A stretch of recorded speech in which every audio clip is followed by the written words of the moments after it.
I'm from a really small farm town. Population, 800. And when I was growing up, I had the same dream that every small town farm girl has. I wanted to be in television. Yeah, my parents kind of felt the same way you do. And actually, the only way I really got to college is I promised I would major in something else in addition to television.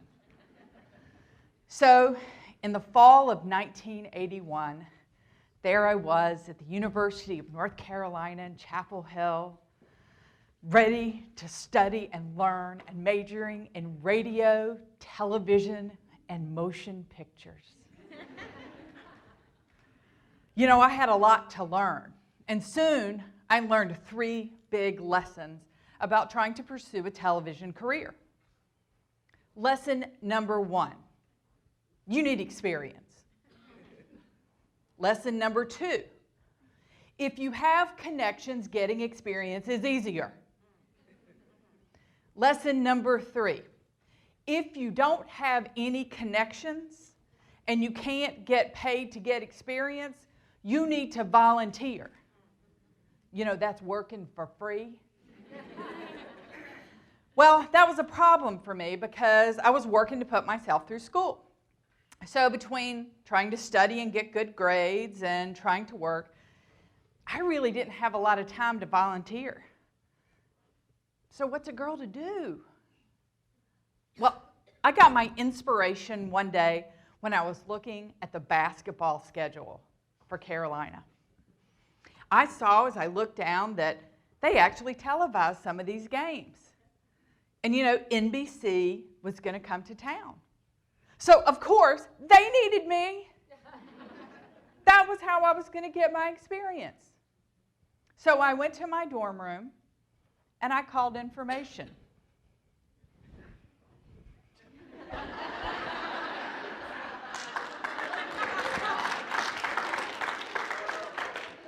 It was the 80s. Hello, information. Yes, can you connect me with NBC in New York City? Thank you. Okay, I have that number.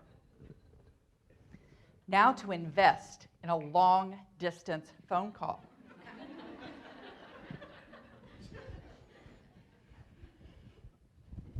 I got excited there at the end. Hi, yes, NBC? Oh yes, my name is Lisa and I'm a student at Carolina and I understand you're coming to town to televise a basketball game. And I'd really like to work at that basketball game. So could you tell me who I need to talk to that could hire me? Okay, yeah, you can transfer me. Hi, yes, my name is Lisa and I'm a student at Carolina and I really want to talk to somebody that could hire me to work a basketball. Yeah, okay. Okay, you can transfer me. Hi, my name is Lisa. You know, that went on for a little while. I'm not sure how many secretaries are in the NBC building. I'm pretty sure I talked to them all over time.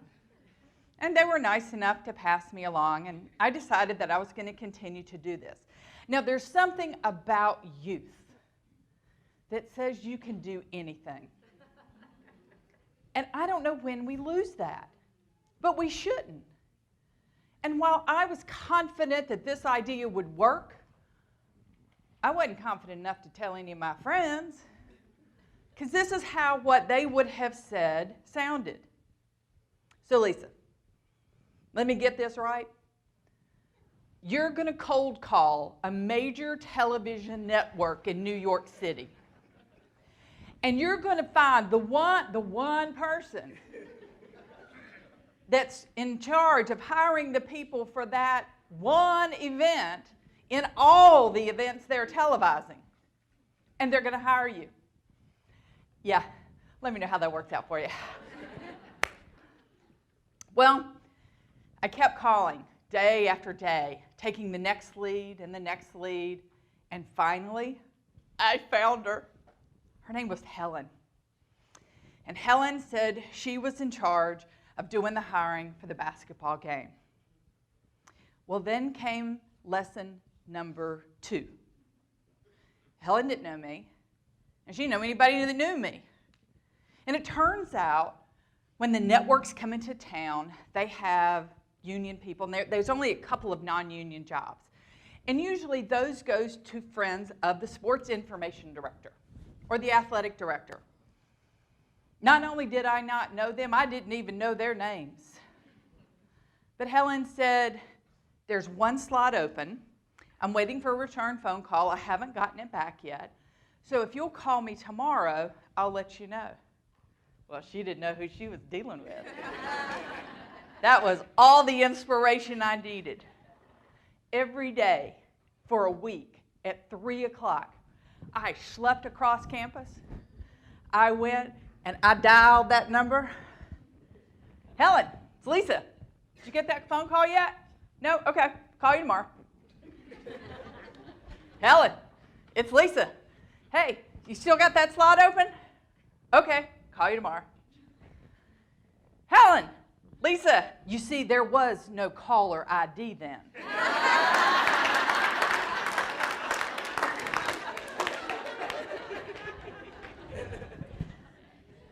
Helen, it's Lisa.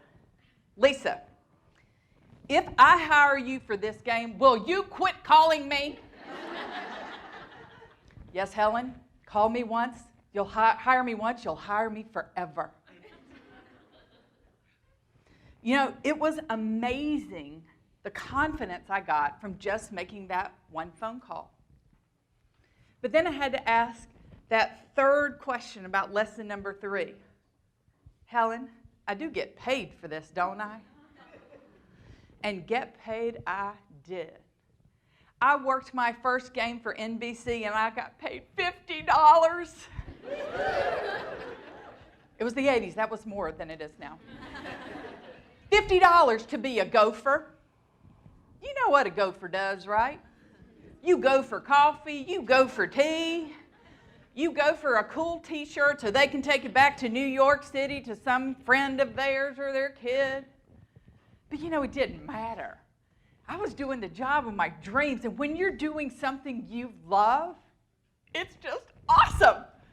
It doesn't matter the task. And I eventually worked my way up, and I ended up being a stage manager working side by side with some of the top sports announcers in the greatest seat in the house. It was a great experience. But then in my senior year, I needed to get a job. You know, a real job. And television, I got some offers. Yes, sir. I got $7.50 an hour offer from New York City at NBC in their Page program. And then there was this little startup in Atlanta called CNN.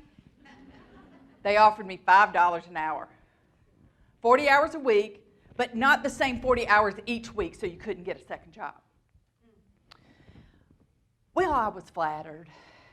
But I had also spent 4 years working 3 jobs, and I had 1 suit and no car. And nobody I could live with in either of those cities. So I decided I probably needed to try to find something else. So every company that came to campus, I dropped my resume. And you know what? The little companies always wanted to talk to me about my television experience. Because it was really fun, and Carolina basketball was really big. We'd won the national championship. Michael Jordan was there. But nobody really there wanted to put me on their payroll. And the large companies, well, I wasn't a business major, so they totally bypassed my resumes. So I have to admit, I was getting a little frustrated. But then I saw that the Coca-Cola Company was coming to town. And guess what? They didn't interview me either. They looked at my resume and said, okay, that's nice. But in looking at the information on campus, I saw that they were doing an information session the night before. So what's a girl to do? I go to that information session and I find out who can put me on that interview schedule. I found her, and I talked her into giving me a slot on that interview calendar schedule the next day. And you know what? I went through all the interview processes and I got a job.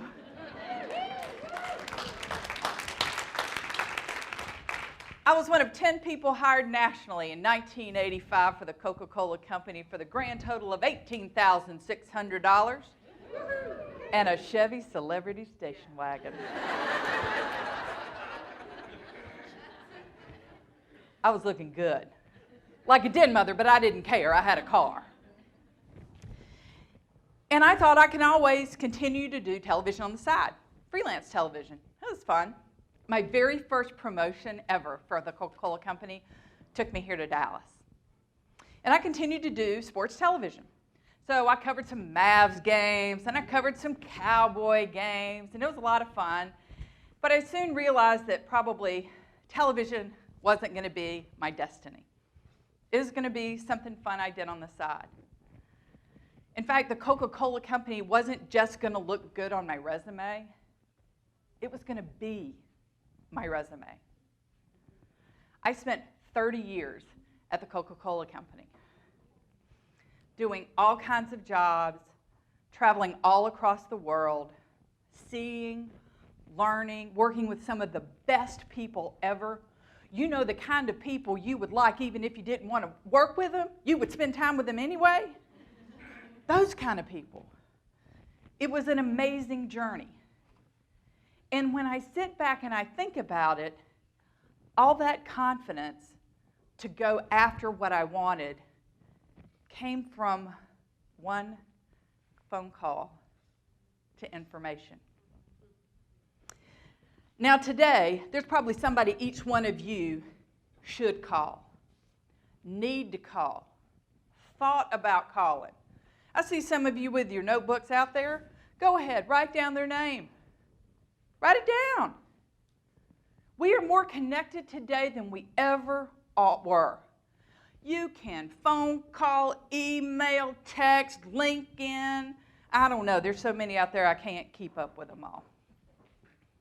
What's preventing you from taking a step towards your dream?